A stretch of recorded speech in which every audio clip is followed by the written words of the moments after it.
Okay, so welcome to the second tutorial on this Zelda series. And where we left off yesterday was we had this map being drawn, okay? And so one issue I remember thinking of when I left this was like, man, I wish I would have changed this because this was wrong yesterday. So, and it's because like I had it all zoomed in and then I was trying to apply extra on top of that. But regardless, let's look at what we're going to do today. Today we're just going to draw Link and we're going to make him so he's animated and able to traverse the map. Okay? Sounds simple, right? And so it is pretty, actually it's pretty simple. And so we are going to need a few new variables for this. But the first thing we actually need to do is comment out these event listeners. So these are looking for events from the keyboard right here, key down handler and key up handler. This is specific to JavaScript. However, these are arbitrary names that you could name them whatever. This is just whatever is handling that event. Okay? And so we are going to define these functions in just a second. But first, we're going to need some variables for those functions. And so we're going to need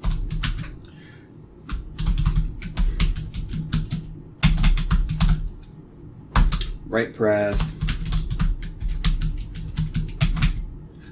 These actually should be false. I don't know why. You don't want to start off with a key being true. And so this is going to be let up pressed and then let down pressed.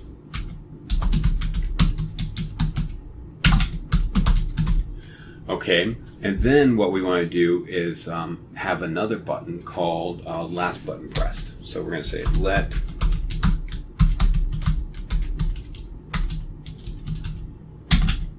and he starts off as up, so we're just going to set him as up.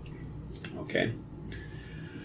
And then we are going to, so for right now, this will be everything we need for our key up and key down handler. So we're going to do our key down handler first. We're going to do it right after this map. And I'm just going to say function. And this takes an event from JavaScript. It's basically what holds the value for the key that has been pressed and so forth. There's some other functions that, this event, you can draw from this event to get other properties.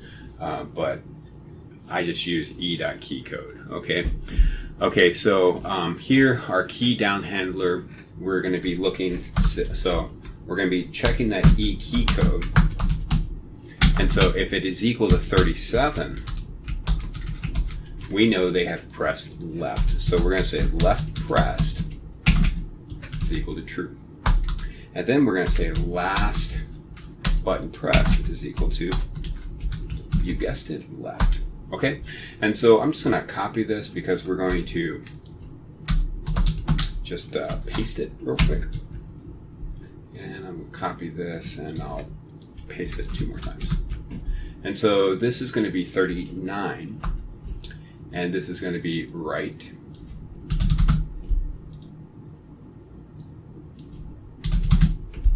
And this is going to be 38.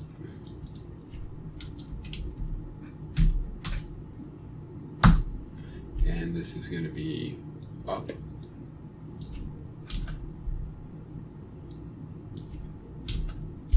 And this is 40. And this is going to be down.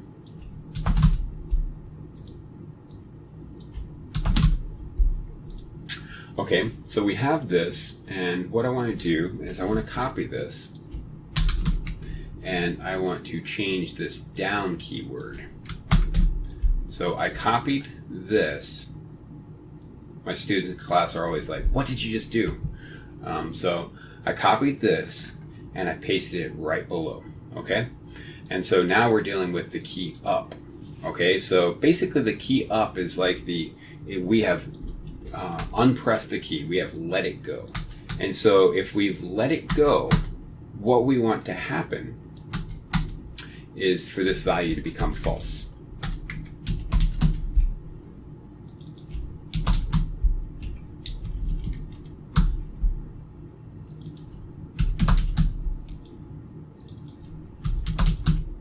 Okay, so now we have our key up and key down handler, and we have this nice little property that allows us to determine where to move link. And so now we're in a place where we can actually draw link. But before we draw link, we're going to need a new image. Okay, and I'm just going to call this image link, for a lack of a better name. And link's source is going to be in the folder. It's just called link. Okay, and in fact, if we were to look at that, this is what that file looks like, and you have it inside of the Git repo for this particular lesson. Okay, and so if we are pressing left, which is the very first one, if we're pressing left, this is the image that should show up.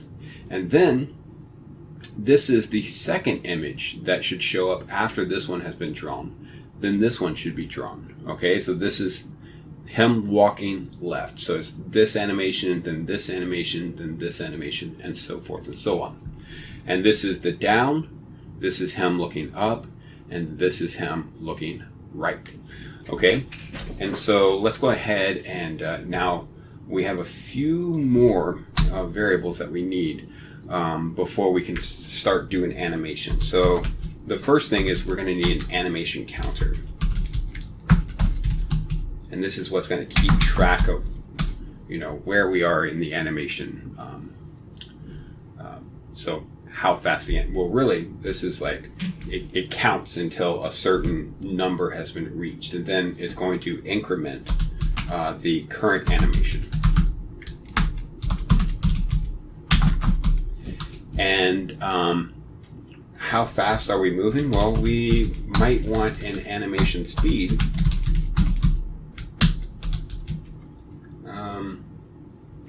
to determine how fast this animation needs to move. And so I think it's at 10, but and then we need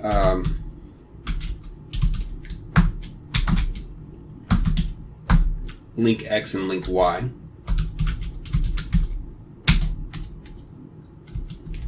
And this is 135.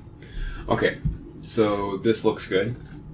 And so what we want to do now is we want to actually, so just like we have draw map, we're going to have a function called draw link.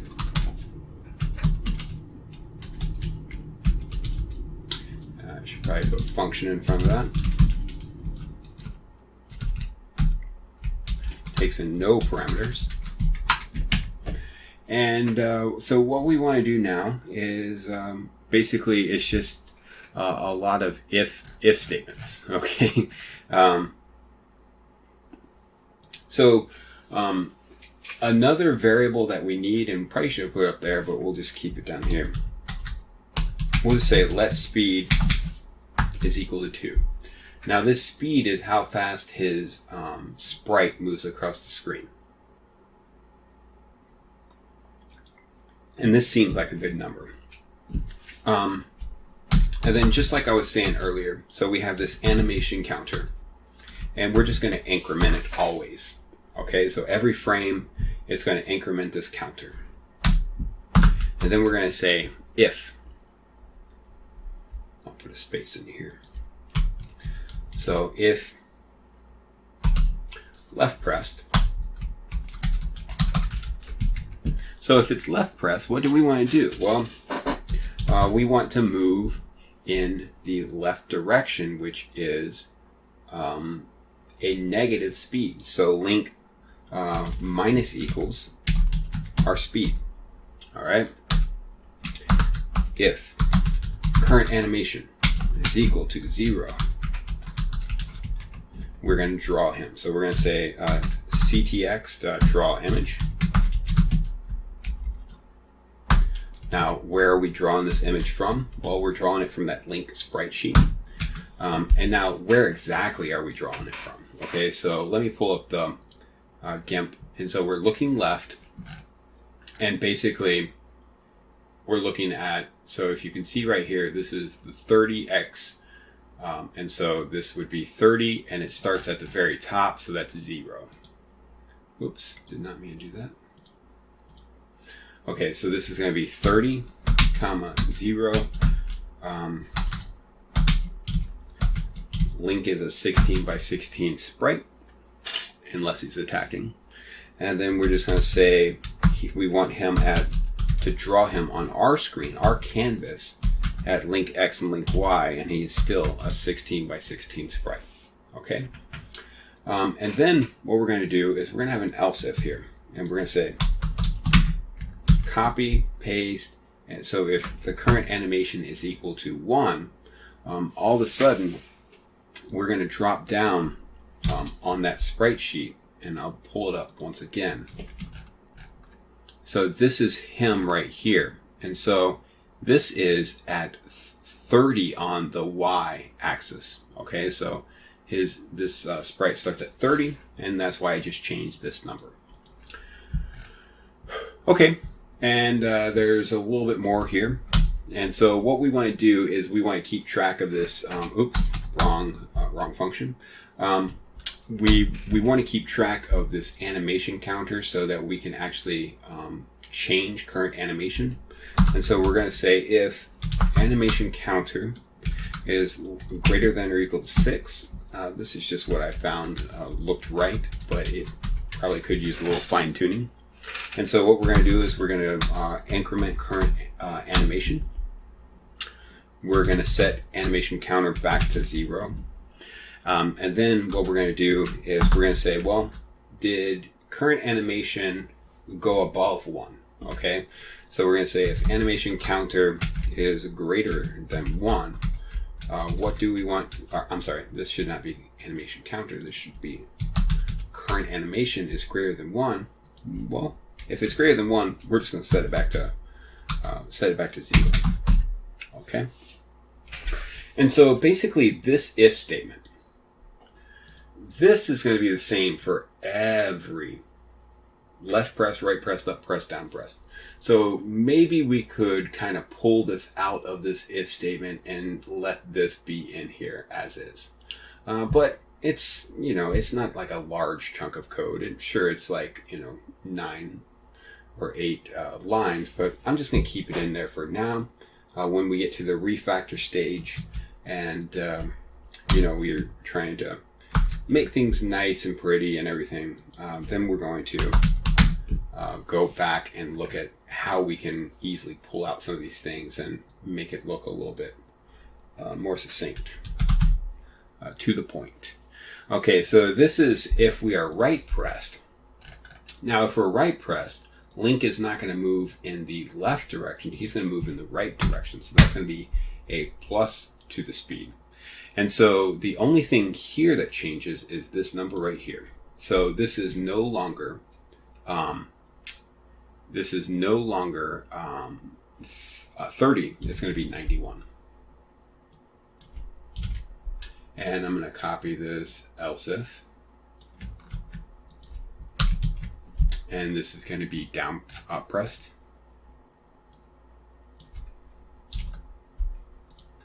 And for up pressed, we're looking at 62. Okay, so this number is no longer 91, it's 62. And one other thing we need to change, most importantly, is so this, definitely this, because this is completely wrong. So this is the link X. So on if left pressed, then we need to change the link X plus equals the speed. If right pressed, we need to change the link X plus equals speed. This is minus equals. And then if up pressed, we need to change the link Y in a negative direction. Okay. And so this is 62. And then if down pressed, we're going to change the link Y in a positive direction. Okay, and down press is going to start at 0, 0, and 0, 30. Okay, and then there's one last thing here. We're going to say else. And so we have either pressed one of these 4 buttons, or we've let go of all buttons and we're just sitting there looking at the screen. And if we're just sitting there looking at the screen, we want him to be in the idle position. So what we're going to say is, we're going to say if last button pressed is equal to down. What do we want to do? Well, we want to draw an image. So we're just going to draw. In fact, we're going to draw. Uh-oh, made a mistake. So this should be down right here. Getting tired. So down, we increase this. Okay, and so this is the image that we want to draw right here. I'm just going to copy that so I don't have to write it all out. And I'm just going to copy, paste.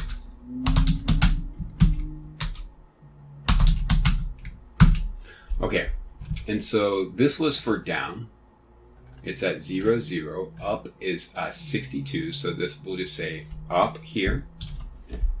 And we're going to say 62. And then for right press, it's 91.